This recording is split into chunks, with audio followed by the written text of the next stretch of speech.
Welcome to the Books Between Friends podcast. 3 lifelong friends, one shared obsession. Books. From epic fantasy to page-turning thrillers. We dive into the stories we love And the ones we just can't stop talking about. So take a seat, Grab a drink, and get cozy. Hey, book friends. Welcome back.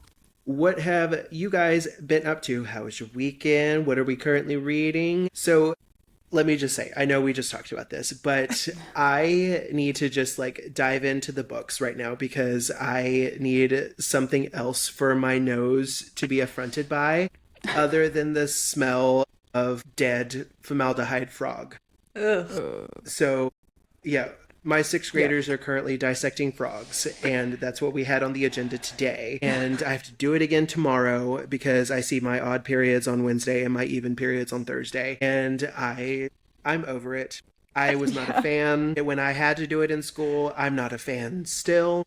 And it's worse to even have to distribute them and to do it over and over and over again. And yet it seeps into your bones. Ugh.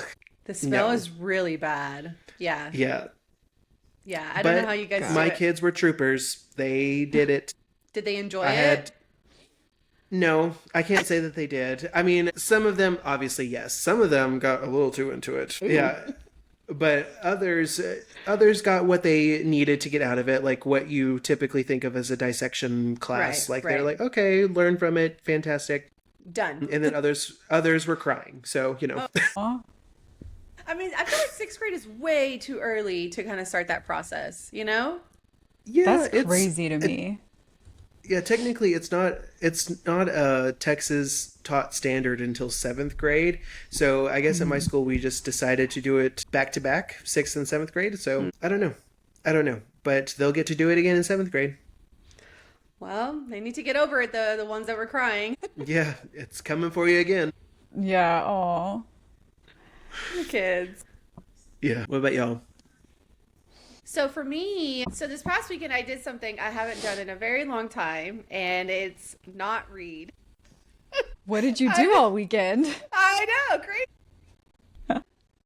So usually in my weekends I love to binge read and try to catch up on some of the bigger books and try to read as much as I can. But this weekend I've been fighting a migraine, you guys. I don't know what's going on, but I had another migraine this weekend. I wasn't feeling it, and I binge watched TV instead. And so I caught up on all the new Euphoria episodes that have come out, which I can tell you right now, season 3 is terrible. Yeah, I haven't heard good things about it. It's terrible. I'm like, God, Yeah. After season 1, I was like, season 1 was the best. That's it. After season 1, it kind of lost its whatever. And then I've been watching this show named called Marshalls, and it's a spinoff from Yellowstone. So I've been loving that. I love me some cowboys. And what else did I watch? Oh, I watched the new Wuthering Heights movie. It's finally out on HBO Max with Margot Robbie and Jacob Elordi. Let me tell you, you guys, I have the book and I have read maybe like back when I had it, when I first got it, I read maybe about half of it, but I never actually finished it. So I didn't know how this movie ended, and I was wrecked. Okay, so would you say you liked the movie? I did. I really liked it. But because they're both really good actors. You know? Yeah. Yeah, they are. Yeah. Yeah, so it was I do love Margot movie. Robbie. Yes. And I love Jacob Elordi. Yes. I was just so wrecked at the ending. I'm like, wait, what? What? They're both such pretty humans. They are. Yeah. Yes. Yeah. Okay, so I recommend it. I watched it back when it came out in theaters. And before we watched it, I actually read the book because I had never read it. So I didn't know, I didn't have any comparison, you know? Yeah. So Jen, you reading half of the book is really all you need to follow the movie because they basically didn't continue the actual story from the book past when Catherine passed away. So Okay. there's a whole 2/3 of a book that wasn't included. That wasn't even in there. Yeah. The movie. Yeah. I thought it was a visually great movie. Yes. But it's nothing like the book. So if you're a fan of Wuthering Heights, don't watch the movie expecting the same story. Okay. Is all I would say. Yeah, I liked the movie for sure. And like I said, I had read this book years ago. So I went into it basically like blank, right? Okay. So I just watched it. That's how I spent my weekend. I was watching movies, TVs. I finally picked up reading again last night, and I'm trying to finish Dire Bound because Fury Bound actually came out yesterday. So like that's where I'm at right now. But yeah, I don't know, man. I'm not in a reading slump. I'm just not in the mood, which is so crazy for me to say. Yeah.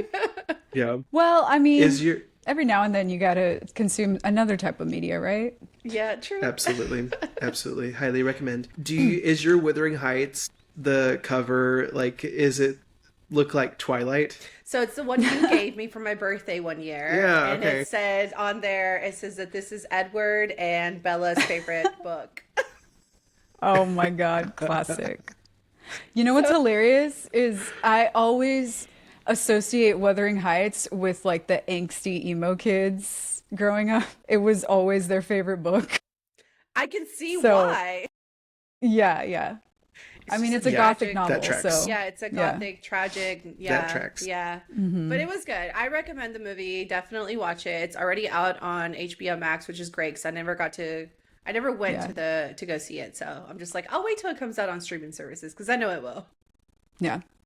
So what I about you, really Steph? liked the costuming in that movie, by the way. So They did a really great job with their costumes. Yeah. Yes. Yes. Yeah. Yeah, it looks really, really good. Really well done. Yeah. Well, while you were talking about everything you binged, that reminded me that like we didn't really have any plans this weekend, which has not been the case for several weekends on end. So it was nice to just like be at home and veg for a weekend. And we actually ended up binging this TV series called Hacks, which is hilarious. We literally just blew through the first season, and now we're like halfway through the second season and just loving it. It's about it's about a comedian who's like later in her career, and then this comedic writer who is trying to start up her career. And the older comedian, she's facing like they're trying to take away her show because it's kind of tired. And then the newer comedian, she can't get a job, and so she hires her as her writer, and they kind of butt heads immediately. And it's hilarious. What is it on? I can't even remember. What is it on? I think it's on HBO. It's- Oh, okay. Yeah, I think it's on HBO Max too. The woman that plays the comedian later in her life is, I can't remember her name, but she has a role on Sweet Home Alabama as like the matronly waitress at the local bar. Oh, okay. Yeah. I've never watched that movie either. Are you kidding? No. And you're like That's as obsessed with quintessential to- country and cowboys. How is this? I know. How's this a thing? Okay, so maybe That's I'll as spend another quintessential weekend. as How to Lose a Guy in 10 Days. Okay, but I love Yeah. that movie. Okay, That's so a great they're like the movie. So same you would movie, like just that? one is in New York and one is in Tennessee. Oh, you know? okay. Oh, okay. Okay. Okay, cool. Oh, I'll wait, have it's to in watch it. Tennessee? No, it's in Alabama. I don't know why I said Tennessee. Yeah, I was like, wait. It's literally Sweet Home Alabama. Yeah. Wait a second. Okay, so I'll have to check it out. Maybe I'll spend another weekend binge watching TV because, like, Now, has it again- aged well? not? No. But is it great? Yes. Okay, I'll check it out. Great. Okay. Hey, crawlers. Welcome to a new episode of Books Between Friends. This is one of your guild masters for this series speaking, Ethan. Hello. We are diving into something new and exciting this month, and we cannot wait to discuss this one with you all. We are diving into Dungeon Crawler Carl by Matt Dinniman. This, I know, applause. This is book one of the Dungeon Crawler series. This is a very fast-paced lit RPG adventure that blends dungeon crawling survival, dark humor, and game-like mechanics into a high-stakes, chaotic story. This is truly where sci-fi meets fantasy. This will be a 4-part series. Our structure is going to look a little different. So, today for our first episode, we're going to share our first impressions like we normally do, followed by a section we like to call Don't Die 101, where we will share some key background information of the new world and the setting Carl suddenly finds himself in. For each of our discussions, we will start with a story recap where we will summarize the chapters we're covering for the episode, similar to the recap show that Donut and Carl find themselves in.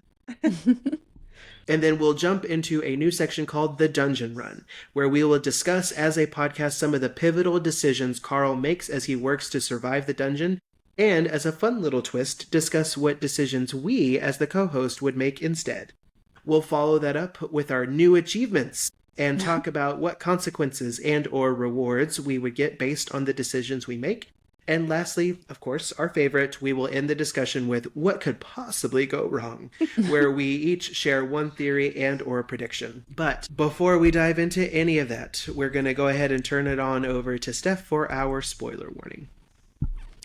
All right, that's right, you guys. So before we get started, just a quick spoiler warning. If you are listening to this episode, we are assuming that you've read the first 12 chapters of Dungeon Crawler Carl. So if you haven't read up to chapter 12, please make sure you do and then come back and listen, because there are going to be spoilers throughout. And before we move on, just a quick call out. If you are enjoying our podcast and these discussions, and you want to help us out, please, please, please leave us a review on Apple Podcasts. We would love to hear from you, and it'll also help other book friends find our little podcast and be part of our community. And we'd love to shout you out on our next episode. Love it, love it, love it. Okay, so we're going to get things kicked off here with first impressions. I'm going to get us started here. Y'all, listen. This book came on my radar because of Nick's brother. So shout out to Colin. Yay. He got their dad the first 4 books for Christmas last year. Nice. And I was like, those books look really intriguing because they're bright color, like it's the hardback versions. I have never seen someone laugh quite as hard just by reading. Like, I will laugh and giggle while reading, but Right, like yeah. I'm talking Yeah. about like laughter as if we're watching a sitcom. You Nice. know? Okay. And so naturally, I had to get in on the action. Of course. Yeah. And I read the book at the beginning of the year. It was great. It really was. So yes, I have read this book before. Then Nick wanted to read it. And so at that time that he wanted to read it, we just so happened to be going on a trip to Fort Davis, which is way West Texas, next to Marfa. Right. And so if people may be surprised to hear that you can drive 16 hours in Texas and still be in Texas. Yeah. So yeah. So, and that's not even hyperbole, y'all. Like, that I know, is yeah. actual fact. I also like the fun fact that like all of the European Union can fit inside of Can the fit landmass into of Texas. Texas. Yep. Yep. Just for 100%. perspective. Yes. So, because of that, I was like, hey, this is a perfect opportunity. And I've heard the audiobook is really good. So let's download the audiobook and get started on it. And we read it the whole trip. Like, the one-way trip, it was enough to finish the entire book. Wow. Yeah. And Yeah, it's like a 10-hour audiobook, right? Yes, yeah. Yeah. It was amazing. Like, I felt like I enjoyed reading it, but I fell in love with it when we were reading with the audiobook. It was amazing. Yeah. Like, both of us were laughing. The AI is incredibly sassy in the audiobook. Yes. It was great. Yeah. Yeah. And so I love this book. I think it does incredibly well by setting things up, even though it starts off really quickly. Like, it still gives really good exposition. And of course, it does that in the form of a video game tutorial, Yeah.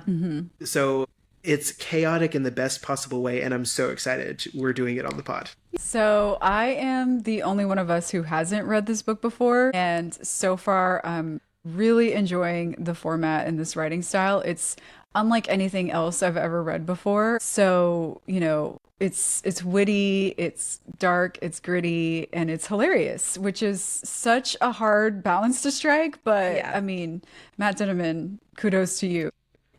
This is great. I love it. And I've been hearing so much buzz around this book and this series as a whole lately. It started with Ethan's recommendation back when he first listened to the audiobook with Nick, and that's what got me interested.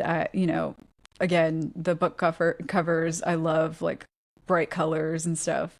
A lot of the fantasy books that I read are very like dark and like moody covers, but this is something fun and interesting.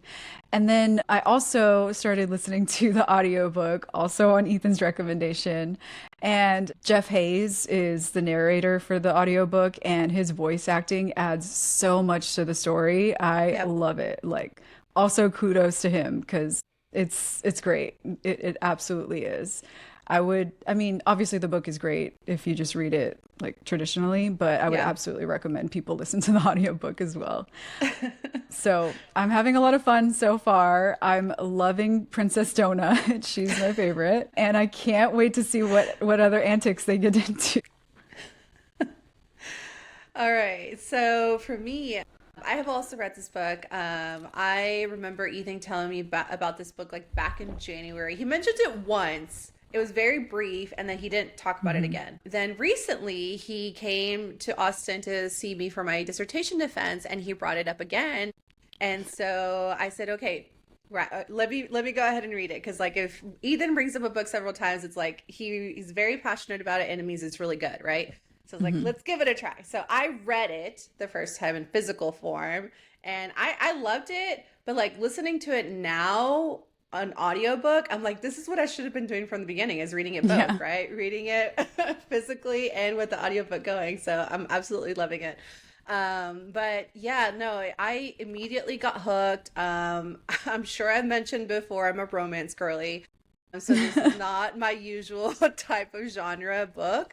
But I was immediately invested in Carl and Princess Donut's survival. I was like, I have to know what happens to them. I have to see this journey follow through all the way. I don't care how many books it takes. But yes, but the book is fast-paced. It's very funny, truly captivating. The snarky comments from the AI system are hilarious.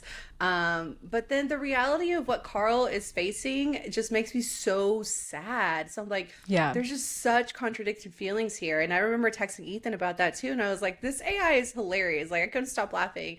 And then Carl will have some kind of inner monologue about like the situation that he's in. And I'm like, I feel so depressed. I'm like, what's happening? It's dark.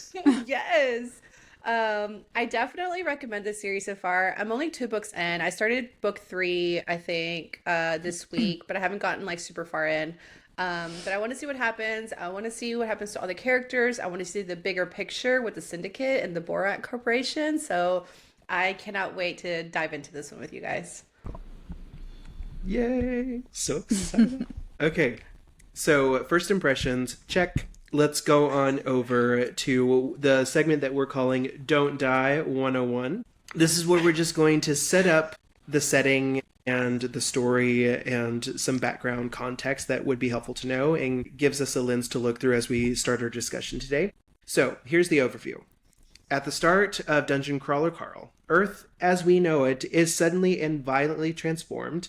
An alien force arrives and collapses literally the entire surface of the planet, wiping out most of humanity in an instant. The few survivors are given a choice. You can die on the surface, or enter a massive, newly created structure known as the 18-level World Dungeon. Choices. This dungeon isn't just a place. It's a planet-wide, multi-level game system designed and broadcast for an alien audience. So like intergalactic Hunger Games over here. Yeah. Crazy. Yeah. Survivors who enter become crawlers, forced to compete in a deadly structured environment filled with monsters, traps, and increasingly difficult challenges. Everything operates under a game-like interface complete with levels, stats, loot, achievements, and quests, turning survival into a fully gamified experience. It's run under a massive intergalactic organization called the Syndicate, which treats entire planets like entertainment.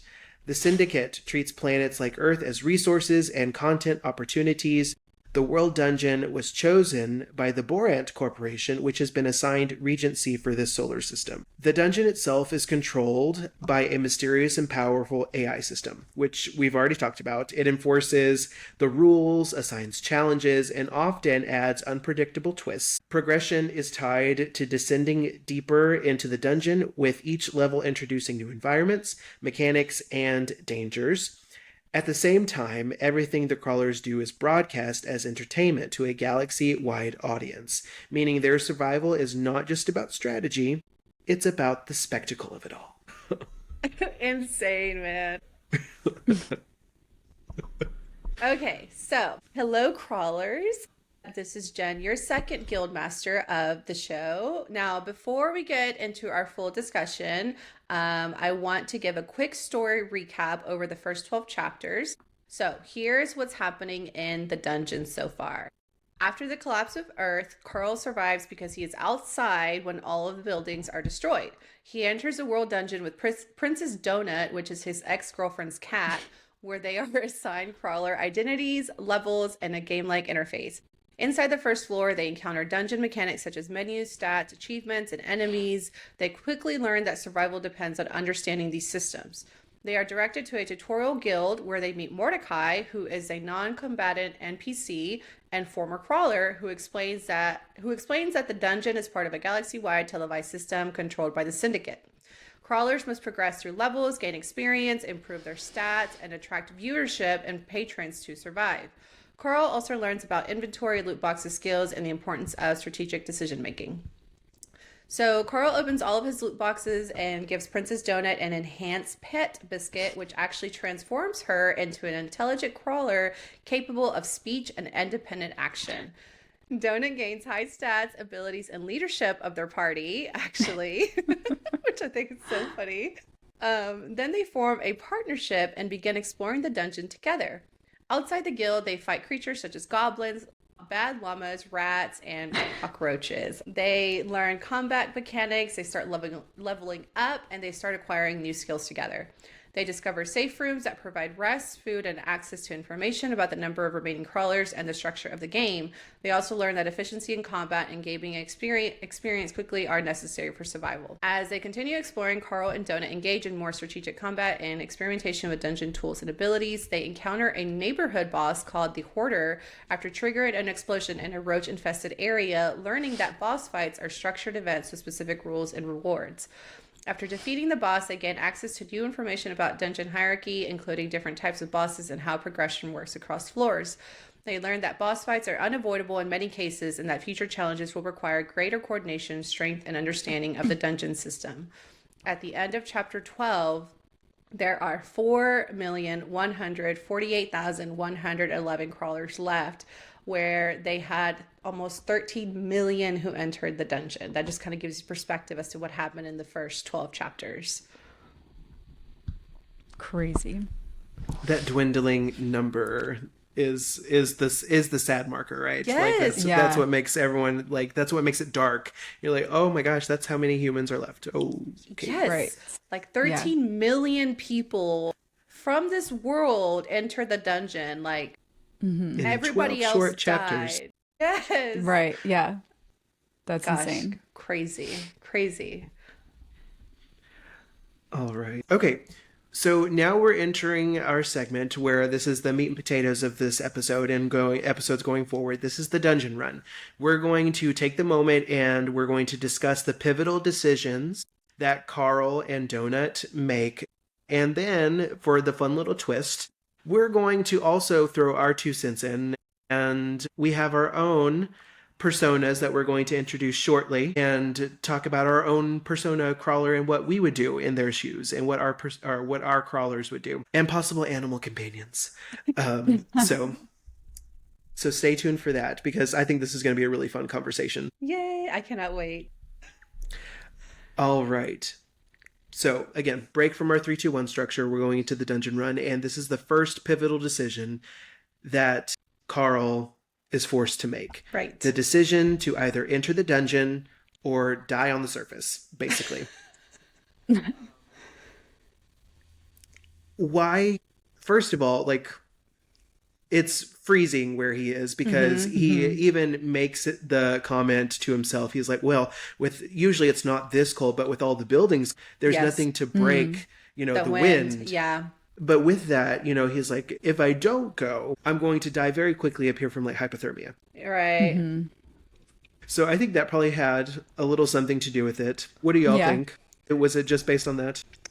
Yeah, so I think the first thing that that I picked up on when he was like thinking through what to do, because like he was very hesitant on wanting to enter this dungeon. He was like, what just happened? Right? Like what? Because he even saw his neighbor's head roll in front of him because it got chopped off when the building collapsed. Yeah.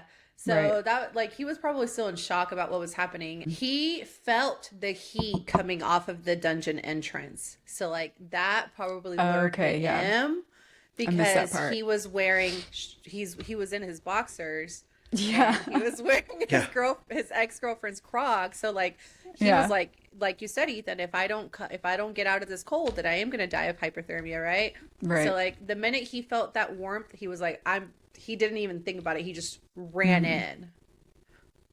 So I think the weather itself forced him in there. Had it been a different season, I feel like he probably wouldn't have gone into the dungeon. He was basically forced to go in, which honestly, I was very surprised that there was even a choice. True. Yeah. Yeah. Well, I guess there's really no choice if it's either die or try to survive in the dungeon, True. The illusion of choice. Yeah. Steph, I want your take because I know how I felt reading, like as soon as everything collapses, like what the hell? Yeah. Because to your point that you made earlier, this is very different from any kind of book that I normally read. Like, I would venture to say that that's probably how most people feel. Like, what went through your mind as you read that for the first time? I mean, like same, like what the heck, and then thinking through like what I would have done, I'm like, I don't know that I would have entered, but like at the end of the day, if it's cold outside and you feel warmth coming from the dungeon, like from a survival instinct, probably would enter, I totally understand that decision. Yeah. All right, it's decision time. Okay. So in order to do that, let's go ahead and introduce our own personas, our own crawlers, us as crawlers, and see where we're going. So, of course, we each have to have an opening scenario on why we were outside in the first place. Here's mine. Y'all, listen. I want no judgment, okay? I don't know. When you start off a sentence like that, I kind of want to feel a little judgy already. Yeah, like where's this going? Yeah. I know. Okay, here's where it's going. It's May, and yes, okay, I will admit, I still have my Christmas tree up, okay? Oh my God. Sorry, no judgment. No judgment, no judge. We listen and we don't judge. We listen and we don't judge. Yes. Okay, so here's my reason that I was out. I'm sick of looking at it, right? It's May after all. So during just this burst of energy that I have late at night, I'm going to do some spring cleaning. And I'm going to take that Christmas tree down. It's time to get out. It's time. Yes, it's time. I do have a dog. His name is Copper. He is the most anxious thing you'll ever meet. Aww. And he's gotten into the habit lately because we go travel to Nick's parents often. And so he's gotten into the habit of just when I go out the door, he goes out the door too. Aww. And so that makes me take chase. And so I chase him outside and follow him out. And that's when the world collapses. I am going to enter the dungeon with Copper. So heard the message, same message that Carl got, the world is ending, basically. You can stay on the surface or go into the dungeon. I'm going into the dungeon. Copper's already there. I gotta chase him down. So I'm going on over. And here's my starting stats, okay? Everyone's got to start somewhere. Here I am. You are looking at Ethan the Unamused. That is my crawler name. I am incredibly sarcastic, especially to my students. I think they can attest to that. But so that's where the Unamused comes from. Try to make me laugh, whatever.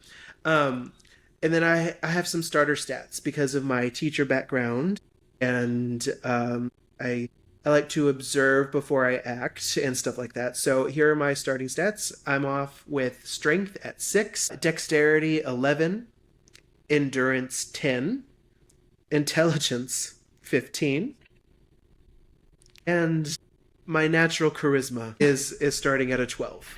All right, and since Copper also entered the dungeon here, he's got his own crawler name, and because he is anxious in nature, we have Sir Copperfield, the overprepared, hound of imminent concern. That's so good.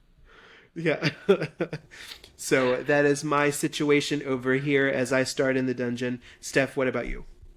Okay. So my scenario has to do with my love of pool days. So essentially, while on sabbatical, me and Ollie were having a nice pool day, and I, after having a few glasses of wine, apparently fell asleep while outside at the pool. And so I woke up to, the world collapsing around me and faced with the choice to enter the dungeon. And I decide to enter with Ollie. So my crawler name is Steph, the Cozy Conspirator. And here are my starting stats. So for strength, I've got a 7. Dexterity, I've got 10. Endurance, 12. Intelligence, 14. And charisma, 11. And then Ollie's crawler name is Ollie the Unwelcoming, because if anybody knows Ollie, they know how territorial he gets when he meets strangers. So he will bark his head off at anybody he doesn't recognize. So there we go. That is facts. I know that for sure. I've yet to meet Ollie. Ollie. Oliver James. Yeah, that's his full name. It's Love so it. cute. He's so cute. Okay. So how did I end up facing this situation? All right. So me and Baxter is used to me having lazy nights. Like, he loves to curl up right next to me. He knows I love to binge watch TV. So when all of this went down, me and Baxter were having a cozy night watching Friends. I was having a glass of wine when all of a sudden Baxter jumped up and grabbed my bottle, and he took the bottle from me and ran out of the doggy door and went outside. So obviously I got up to chase after him because he took my bottle from me. Like, I can't have that, right? We can't I'm have not a done. wine now without No, wine. absolutely not. Like, I still need to finish drinking this, Baxter. So as we head outside, that's when the world collapsed. And so we are faced with a decision of having to either enter the dungeon or stay out where there's no shelter and there's really nowhere to go because everything is gone. So of course, Baxter and I decide to enter the dungeon. We're seeking shelter out, right? And so my crawler name is Jen, the soft-hearted strategist, and Baxter's name is Baxter the Beloved. I love that. That's so cute. Love it. Baxter the Beloved. He had And it out for me the first time we met. Yeah, he did not like Ethan. Sorry, But he bestie. warmed up to you last time, right? He did. Yes, he sure did. Yeah. We were best of friends. Yes, I knew he'd come around. It only took several years. It's all good. Yeah, it only took like 10 plus Yeah. years, whatever. About 10 years, you know. So my starter stats for our dungeon crawl is my strength of 5 because I'm a weenie. We all know this. Dexterity of 9. Endurance is 11. Intelligence, hello, PhD, 16. And charisma, 15. So there we go. We have all entered the dungeon now. The 3 of us with our beloved dogs. All right, so the 3 of us magically find each other, okay? And we I think fairly all sarcastic in nature. We like to make little snide quips as well from time to time. And so because of that, our party name here is the Side Eye Syndicate. Hello. So we have come together Love as a it. group. We are operating together. We have our next decision that needs to be made. We've entered the dungeon. The decision now is to fight the goblins before getting to Mordecai and entering the tutorial guild. And Jen, paint the picture here. What are we looking at? How did we get here? Okay, So, brand new to the dungeon, Carl, this is before Donut takes her enhanced pet biscuit. So, like, it's just basically Carl monologue here. He's trying to figure out what's going on. He's trying to figure out where to go. And he sees a sign that says the Tutorial Guild, and it's DA, not THE. And so he remembered the announcement that was made before he entered the dungeon that they talked about needing to go to a tutorial guild. So he was like, here's one, let me go to that. Falls into an obvious trap because it's in some dark alleyway and ends up facing off against these goblins that he has no idea what to do. He obviously sees their stats and sees what they are, but he doesn't know what to do next. So he tries to run away. He kind of goes the other way. He actually sees the tutorial guild sign. So he's like, okay, that's where I need to go because it turned green.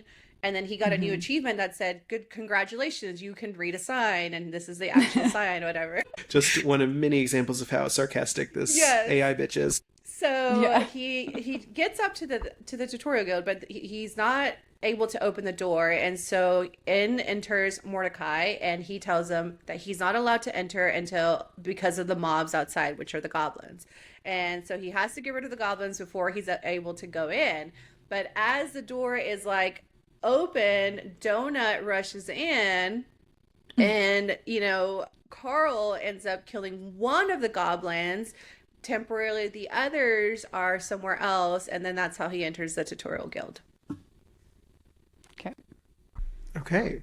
All right. With all that being said, if it were me, I would pretty much be forced into this because Copper, trying to get somewhere safe, would have found the tutorial guild and interacted with it somehow and activated this trap.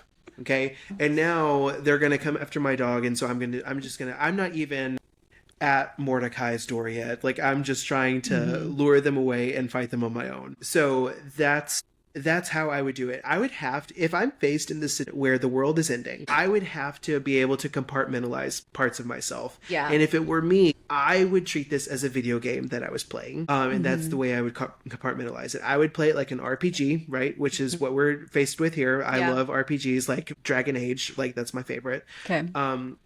When I play a game like that, I always have a system I follow. I break things down into steps, and then I navigate, and that's how I make sure I level up efficiently. Okay. With my character. That's just how my brain gets most out of the game that I play. And if Mordecai told me I had to clear the area to get in, that's exactly what I would do. In my own way, I would be drawing them out to an area, chipping away at them slowly over time, wearing them down, and that's how because I would be too scared to do anything else. That's how I would do it. So yes, I would initiate that confrontation. Okay. Well, for me, I probably would have stumbled into that trap just like Carl did and ended up, just having to fight the goblins off. And if anything, Ollie probably would have found them somehow and gotten me wrapped up in a fight with some goblins. But I'm not really a fighter, so it probably would have been up to someone else in the party to like save our asses. I don't know out of the three of us which one's the stronger one, because you guys saw my weenie strength back there, right? Yeah. We're not working with much here in this party. No, we're not. Our dogs are the fighters, actually. Well, not mine. Yeah, it's like mine and Stephanie's. Yeah. No. Yeah. Copper's over here on the sidelines, like meekly cheering us on. It's like, please, somebody say. Okay, so me, being so new to the dungeon, like, I 100% would have not engaged with these goblins until I went to a tutorial guild. And that's exactly what, Carl was trying to do. Like, he knew the smart thing to do was get more answers, right? He was like, I need to know more of what's happening right now. And that's exactly how I would feel. I want to figure out what the heck is going on. Fight or flight situation, I am not fighting, that's for sure. I am getting out of there. That's my reaction. At least not so impulsively, kind of, because he had to impulsively fight those goblins, right? He didn't really have a choice. Plus, I wouldn't have fallen for such an obvious trap, but that's just me. You may not have, but Copper sure did, let me tell you. No, me and Baxter would be like, let's get out of here. Like, no. Yeah, sorry to our party. And I have to remember that we're acting as a group now. Yeah. And that's... Yeah. But yeah, that's sorry for us all. Well, fight or flight, I'm not fighting, just so y'all know. Good to know. Without a plan. If we have a plan, I am all for attacking a plan. Oh yeah, your type A personality will jump out, I'm sure, throughout Comes this through, dungeon crawl. comes through, baby. Just a tad. Look, hey, we have to survive. We have to live. So yes, it probably would kick into high gear just a little bit. Mm-hmm. Honestly, I would Right. appreciate that because I probably wouldn't be in the state of mind to be strategizing. All right. We've initiated this confrontation, right? We have this going on. We've succeeded. We're successful. Yay! We get to go into the actual tutorial guild now. And in doing so, we've gotten access to some loot. And inside some of that loot is the enhanced pet biscuit that Donut eats, right? And now for Donut, she's able to talk to Carl. Like, she's able to speak, and we're so thankful that she does. So Mordecai said, though, that the pet biscuit could have over 100 different possible effects. Half of them are good, the rest are just kind of neutral or decidedly bad. Let's talk about what would our dogs do? Donut just ate it right up, right? And this is where we get, like, the first time, or this is where Carl's just like, God damn it, Donut. Yeah. Well, he was considering, like, should I give it to her or should I save it and try to trade it later? He was being smart. Yeah, and Yeah, then he was she, thinking it- without a thought, just, like, gobbled it up. Snatched it up from his hand. Yeah. Oh my God, Donut. So, what would our friendly dog companions do here? What do we think would happen to them? I'll tell you what would happen to Copper. Like I've said, he is the epitome of anxious, but he's very discerning about things, about snacks especially. Like, is it good? Is it not good? If it's not good, I may take it, but I'm just going to deposit it over here. But, you know, if it's good, I'm going to take it. And he always, like, takes it some elsewhere before he eats it. And Okay. so he would definitely do that here, and he would eat it. He would eat it. Okay. So, Steph, what about Ollie? Okay, well, another fun fact about Ollie is that he is so food obsessed. I mean, he absolutely has no limit to how much he wants food. We can't even say the T word around here or he'll lose his mind. So That's so funny.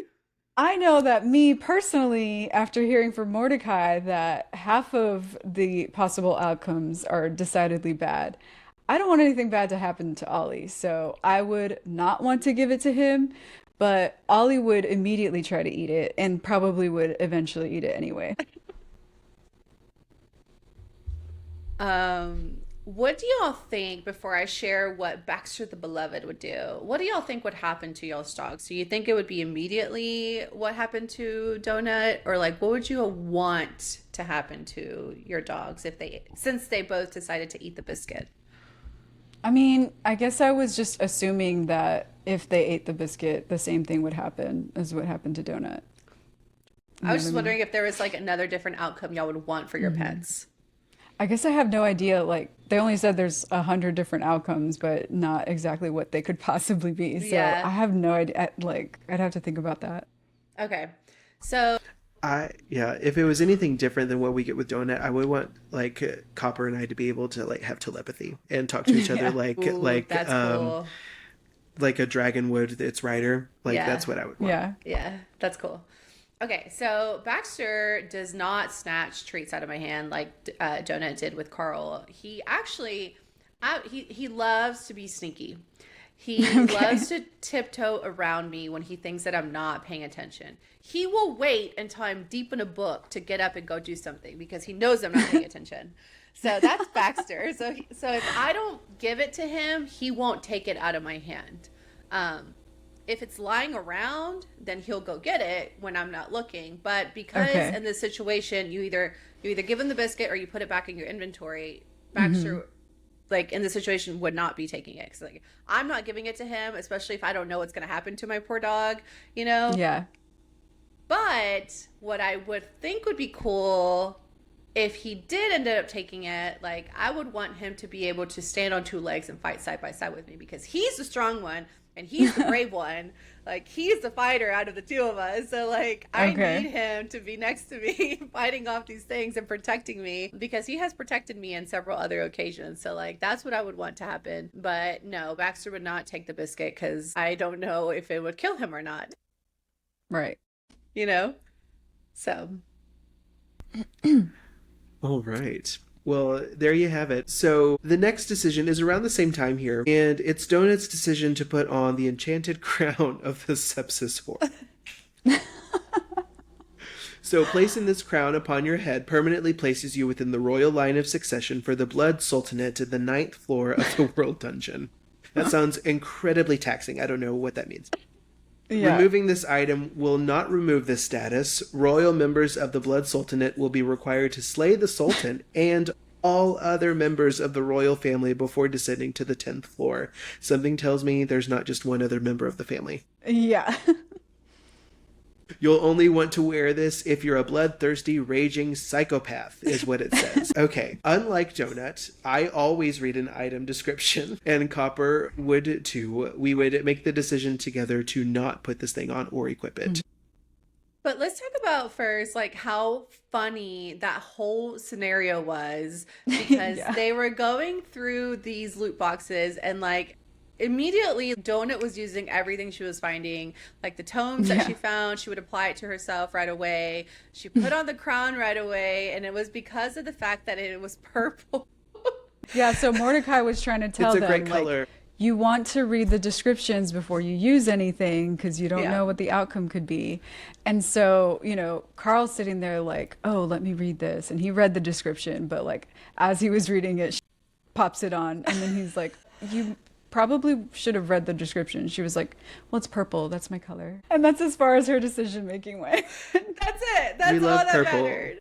It's Jen and mine's favorite color. I love Yeah. it. I love purple, but I still wouldn't have worn it. No, yeah, I definitely wouldn't either. And like, I'm not letting Ollie put that thing on either. No. I honestly, what's funny about this whole situation is that I would have questioned it just based off of the title, you know? Yeah, like what the heck? I know I probably would have made a whole like inappropriate comment about the fact that it was called the sepsis whore. And then I wouldn't even have read the whole royal thing and having to assassinate them part. Like, I would just Yeah. be like, absolutely not. We're Put no that away. sepsis whore here. Yep. We're not wearing this. I don't want this title. That would have been my only reason to not wear it, not because of the whole other thing. Like, so it's just, Yeah. it was just such a funny situation. Yeah, so we're all firmly passing on the sepsis whore. And No, so that don't want takes to be us part of the to Sultanate. Yeah. yeah, no, don't want to meet them. Don't recommend. Nope. So this brings us to our last decision here of this section, the last pivotal thing that we have here. The decision to throw the dynamite into the room full of roaches and accidentally entering a boss battle. Jen, can you paint the picture here again? Because this is a chaotic scene and I was here Yeah. for every second of it. Oh my gosh, yes. Okay, so Carl and Donut, like, now she can talk after she's done insulting poor Carl, and he basically tells her to stop or he's gonna leave her. they finally decide to become a team, and they start kind of like going through the dungeon, trying to get experience and trying to level up. So they started doing that by like killing off these roaches that were kind of around the safe room that they found. And so after they got some rest, after they got some food in them, they went out and got some experience. Well, they came upon this room, and I guess like I don't really remember exactly what happened here, but like they came upon this room, they saw all these roaches, and they decided that they were going to see what was in there. I think But there was like a number of roaches coming out of it, and then the Right. room was dark. Yes. And so I think Donut I think she said something about putting a light in there to see what was inside the room. And then Carl said, oh no, I have a better idea. And he made this decision after Donut just so happened to drop a fun little fact that Carl's ex-girlfriend, was having men come over after Oh, Carl yeah. would go to the gym. And so he was so mad. about that whole situation. And so he kind of felt like impulsive with that, and so he took a stick of dynamite and he threw it in there, not knowing that it was going to trigger a boss fight, because they didn't know that the piles of garbage that were there were actually a woman. It was actually a woman. So that's how that whole thing started. Yeah. All right. Yeah. Like I said, incredibly chaotic here. And it was so fun to read. But as I was reading through it, I was like, you know what? Here's my decision here. Dynamite, not my thing. It makes me nervous. I would definitely use, if it's me in a RPG type game, it's all about the magic for me. I would definitely use some type of magic attack if I had that at my disposal, because at this time you have to start thinking about the skills that you intend to upgrade over time. Yeah. And that's definitely where I would be investing my time in. So that's the decision making I was going with. Kind of like the magic missiles that come out of Donut. Yeah. Out of her exactly. eyes. Exactly. Yeah. I think that's so Love the cool. magic missiles. Yeah. And then it's a cat doing it. Fantastic. I know. Right? It's kind of cute. She's like this cat wearing a purple tiara with like lasers coming out of her eyes. That's a crazy. I'm totally thing to not a picture. cat person, but I Yeah. freaking want Princess Donut as my cat. Just her. Just her though. Yeah, exactly. Just Yeah. Unfortunately, I'm allergic to cats, but I probably would have a cat if not for that. I'm not a cat person, so no thanks for me. So I would have a cat. when it comes to what I would do in this situation, so first of all, Carl and Donut were like walking through the hallways, and he was crushing these roaches with his feet. That's right. And yeah. I personally hate roaches. There's nothing I hate more than roaches. There's no too. way I would Ugh. get anywhere near them. I'm not crushing any roaches with my feet, let alone entering a room where a ton of them are coming out of. So I probably would have thrown the dynamite stick like Carl did and accidentally triggered that boss fight. Oh my gosh. Yeah. The whole feet thing is so funny though, because Yeah. does this happen before that whole scene happened where the AI made a really foot fetish weird comment about Carl's feet and how much it likes it? Oh my God. Gross. Yes. I It think was that before this, right? yeah, it was when he so. he increased his skill Yeah, because of it. because of crushing the roaches. He was trying to increase his smush skill, Yeah. right? Or Yeah. I think yeah. that's it. Yeah. Yeah. Yeah, it's crazy that get a little carried away. A little carried away. A little bit. His little foot fetish on Carl. Gross. Just slightly. Let's see. For me, if I was out trying to get experience and trying to level up, I would do it with mobs that I could see coming. I do not like the unknown, and it gives me anxiety if I don't know what's coming, which is where my type A control-ish, freakish things comes into play. Just I don't like the unknown. So Yeah. throwing something into the unknown is a big no-no for me, because you don't know what's in there. You don't know what could come out and attack you. Clearly True. this is what happened. They ended up in a boss battle because of this. So me, I'm not doing that. I need to Okay. see what I'm killing. Yeah. And if I can have you a length away and I can throw the dynamite at you and kill you that way, perfect. That's I fair. don't want to have to get close to you. Even better. So yeah. So that's me. All right. So we've made our choices. So now that we've run through our first leg through the dungeon and we've made it to our safe room, Carl may not be in a safe room right now, but we certainly are. Let's run through our new achievements and loot boxes in our segment that we're calling New Achievement. We're going to look at what are the consequences and or rewards of the decisions that we have made as co-hosts. So our own snarky AI has been keeping account of our decisions that we've made and the progress that we've made, and it's doled out some numbers for each of us. We're going to go through our upgrades and our new achievements here. So I have gone from level 1 to level 4. Hello. Yes. My current stats were from strength. I went from a 6 to a 7. Dexterity is 11 to 13. Endurance 10 to 12. Intelligence 15 to 18. And charisma 12 to 13. Yay. Nice, I have nice, some nice. Thank you, thank you. I have some new achievements. Syllabus before slaughter. You refused to Leroy Jenkins your way into certain death and instead treated the apocalypse like differentiated instruction. Oh my god. I've been made aware that Leroy Jenkins is actually a World of Warcraft reference. So Yeah, I have no Okay. idea who that is. yes, I didn't either before that. You systematically baited goblins into controlled engagements, analyzed their behavior patterns, and wore them down through tactical pacing rather than brute force. The AI expected panic. Instead, it got classroom management. Nice. Reward, +1 intelligence, +1 dexterity. Unlock passive trait, chunking the content. Large enemy groups have a slightly reduced chance to overwhelm you if you engage them in stages. Copper gains minor threat detection instincts. And then I have a loot box. I've earned a silver tactical crawler box. Nice. Thank you. Your refusal to equip the crown of the sepsis whore, despite the obvious temptation of chaos, impressed the system. Barely. Most crawlers either equip cursed items immediately or die before reading the description. You did neither. The dungeon found this both admirable and deeply annoying. Loot obtained. Spectacles of suspicious literacy. Rare. A pair of magically enhanced reading glasses. Ooh, I like that. Nice. And then Copper's got a portable panic corner. A magically expanding dog bed that manifests in safe rooms. I Copper love recovers that. faster.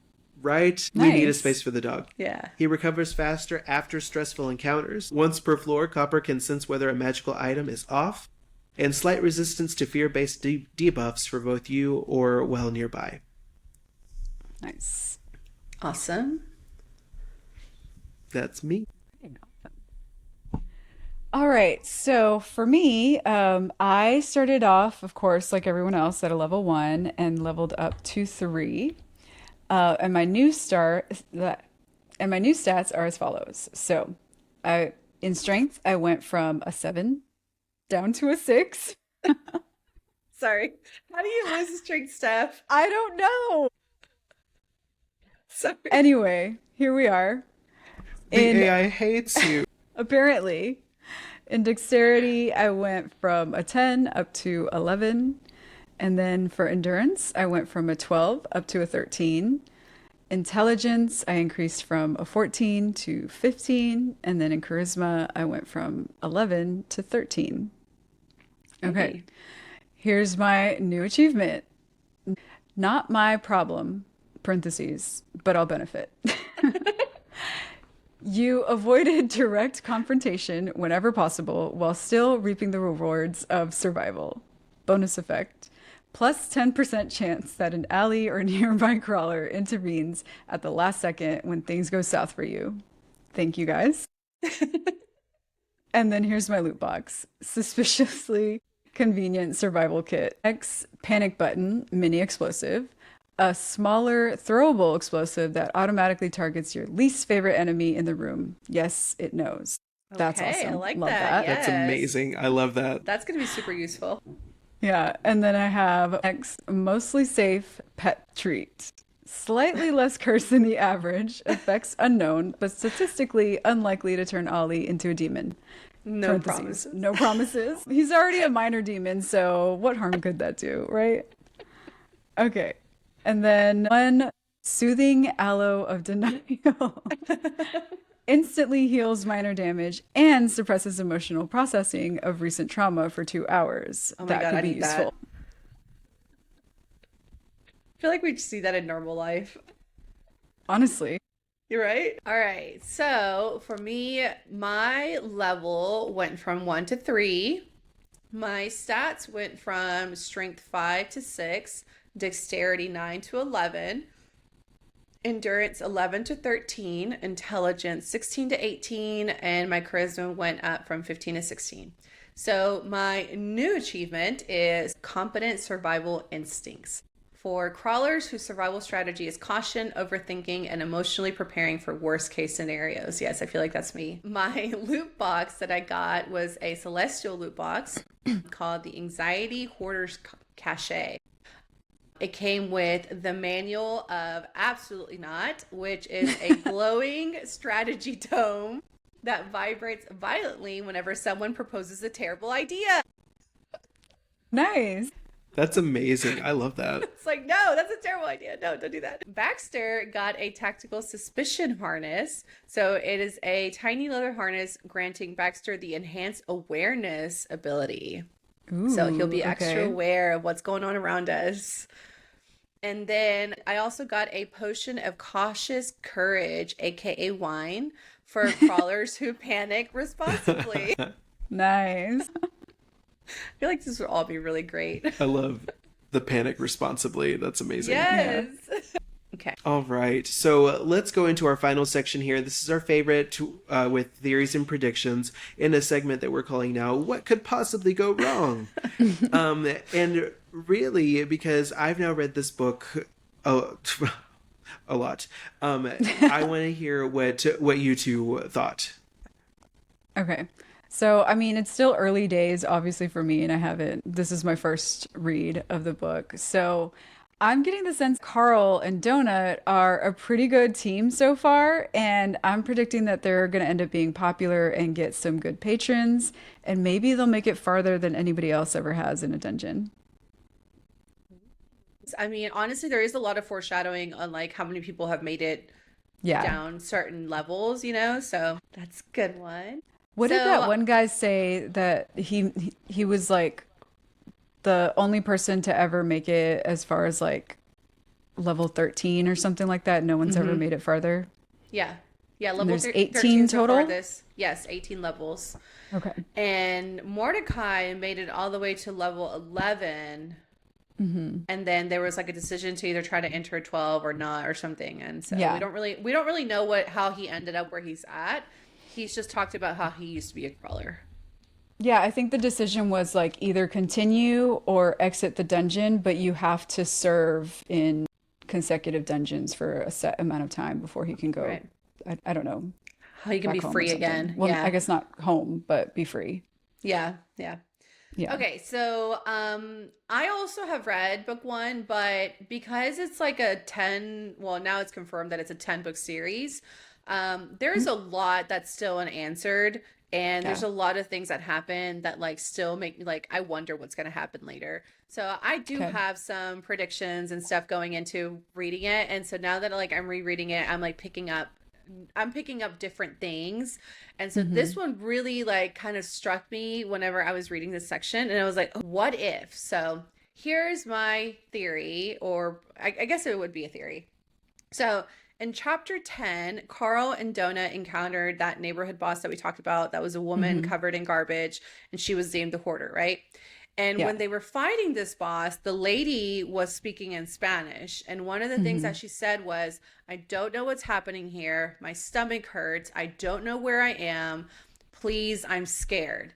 And then she said other things too. Like she said, I try not to be a bad person. I was just trying to help my daughter. Like she was just saying a bunch of random things. But the gist of what I got was that she was put there forcibly without her consent, right? As a boss, like she was turned into this thing, but she was still a real person. And even Carl asked about it to Mordecai. He said, do they use real humans like that a lot? And he said, not always, but sometimes they do. So I think that Carl and Donut may end up facing someone from their previous life, like maybe B, Yeah. because I know that Carl automatically thought she was dead. But Donut Right. keeps talking about B, keeps talking about how she can't wait to see her again. So I'm wondering if that foreshadowing is giving hints to that we are going to see B, but maybe not in the way that Donut wants to see her, right? So Maybe it as could a be in a- boss. yeah, so maybe it's going to be Okay. a way to test their relationship, because clearly Carl obviously doesn't like her. Obviously, we found out that she was cheating on him. Yeah, she sucks. Yeah, but Donut loves her. Yeah. So I feel like that's going to be a way to test them down the road. I don't know. That's true. Yeah, So because they did have a moment like, towards the end of this section where Carl and Donut kind of admit to each other that they were kind of warming up to each other. And Yeah. Carl was apparently even doing some research to see if he could basically catnap Donut. oh And yeah, keep her that's to right. himself. Yeah, he was looking Remember? up He was looking up apartments. apartments somewhere else. Yeah. Yeah. So yeah, so that's what I think. I don't know. I could just be making that up, or it could be dropping hints that B's gonna show up later. Yeah, that's a cool theory because, especially with this first boss that they encountered, I also, felt like maybe this was someone real from his world that was Yeah. turned into a boss. Yeah, it was just really strange. You know what that gives? It's giving a little like Mutts in the Hunger Games. That's Yeah. right. Yeah, that's what Yes. it gives. Yeah. I forgot about that because they were people. They were the games or the people who were in the games, right? Yeah, at the end, Yeah. with the Yeah. dog-like creatures. Yeah. Okay, crawlers, that was the end of our first deep dive on Dungeon Crawler Carl by Matt Dinniman. Let's keep the discussion going. We are Books Between Friends Pod on all platforms. Thank you guys so much for interacting with us on our socials. We look forward to chatting with you all about this book. It's been blowing up all over Book Talk, so we can't wait to see what you guys think. And remember to read, read, read. So, Carl and Donut have officially entered the dungeon, figuring out the basics and somehow survived their first boss fight. But next, things start getting a little more complicated. In part 2, we're diving into chapters 13 through 24, where the dungeon pushes back harder. New mechanics, tougher encounters, and higher stakes that force Carl and Donut to think even more strategically. The question is, are they actually learning fast enough to survive what's coming next? That's a wrap for Books Between Friends today. Thanks for listening, and we'll catch you in the next chapter.